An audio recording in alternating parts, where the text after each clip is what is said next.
एक युवती के पूरे शरीर में अचानक अजीब और रहस्यमयी बेचैनी फैल जाती है। अगले ही पल उसके कपड़े बिना किसी चेतावनी के फटने लगते हैं। चारों ओर का कपड़ा टुकड़ों में बिखरकर गिरने लगता है। इस अचानक हुए बदलाव से सूजी वहीं स्तब्ध खड़ी रह जाती है, बस बेबस होकर अपने कपड़ों को टूटते बिखरते देखती रहती है। वो अभी इस सदमे से उभर भी नहीं पाती कि एक और भयावह घटना घटती है। उसके दोनों हाथ बेकाबू होकर तेजी से लंबे होने लगते हैं। इससे भी ज्यादा चौंकाने वाली बात ये होती है कि उसका शरीर पल भर में हजारों गुना बड़ा हो जाता है। इस अजीब और डरावने परिवर्तन से सूजी पूरी तरह कांप उठती है और गहरे भय में डूब जाती है। इसी बीच उसके पास रखा गेमिंग कंप्यूटर लगातार अजीब अजीब एरर मैसेज दिखाने लगता है। वो उसे उठाती है तो दंग रह जाती है। जो कभी बड़ा लैपटॉप था अब उसकी हथेली में एक छोटे खिलौने जैसा लगने लगता है। एक के बाद एक हो रही इन अजीब घटनाओं से वो पूरी तरह हैरान रह जाती है। तभी पूरे शहर में जोरदार धमाका गूंजता है, जिससे हर किसी का ध्यान उस ओर चला जाता है। लोग जब इस अविश्वसनीय और डरावने दृश्य को देखते हैं तब तक सब कुछ बदल चुका होता है। सड़कों पर अफरा तफरी मच जाती है। लोग डर कर इधर उधर भागने लगते हैं। इस अफरा तफरी के बीच वो विशालकाय महिला धीरे धीरे आगे बढ़ती है। उसका सिर्फ एक कदम जमीन पर पड़ता है और एक टेंट में मौजूद व्यक्ति तुरंत उछल जाता है। स्थिति की गंभीरता को देखते हुए पुलिस हेलीकॉप्टर मौके पर पहुंचता है और उसे रुकने की चेतावनी देता है, लेकिन महिला बस हल्का सा मुड़ती है और उसके शरीर से निकली तेज हवा ही हेलीकॉप्टर को चकनाचूर कर देती है।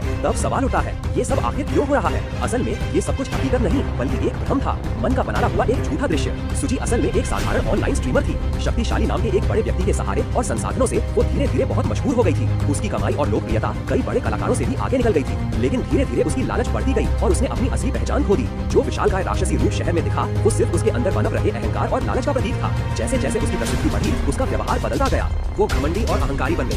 हर दिन वो लाइव आकर सिर्फ पैसे कमाने पर ध्यान देने लगी। हर तरीके से मुनाफा कमाने की कोशिश करती रही। उसे और ऊपर पहुंचाने के लिए शक्तिशाली ने उसे बड़े बड़े मंचों तक पहुंचाया। टीवी शो और इंटरव्यू में वो विवादित बातें कहकर जानबूझकर सुर्खियां बटोरने लगी। उसे समझ आ गया था कि लोगों का ध्यान कैसे खींचना है, लेकिन इस दौरान वो खुद एक कठपुतली बन चुकी थी। उसकी सोच और फैसले दूसरों के नियंत्रण में थे। फिर एक दिन अचानक सब कुछ बदल गया। जिस शक्तिशाली ने उसे बनाया था वही एक झटके में गिर गया। उसकी ताकत और प्रभाव खत्म हो गया। अब सूजी के पास कोई सहारा नहीं था। उसकी कमाई बंद हो गई और वो अपने रोजमर्रा के खर्च भी मुश्किल से चला पा रही थी। अंत में उसे दूसरों की मदद पर निर्भर रहना पड़ा। तब उसे समझ आया जो शोहरत और दौलत सिर्फ लाइक्स और व्यूज पर टिकी होती है वो बहुत जल्दी खत्म हो जाती है।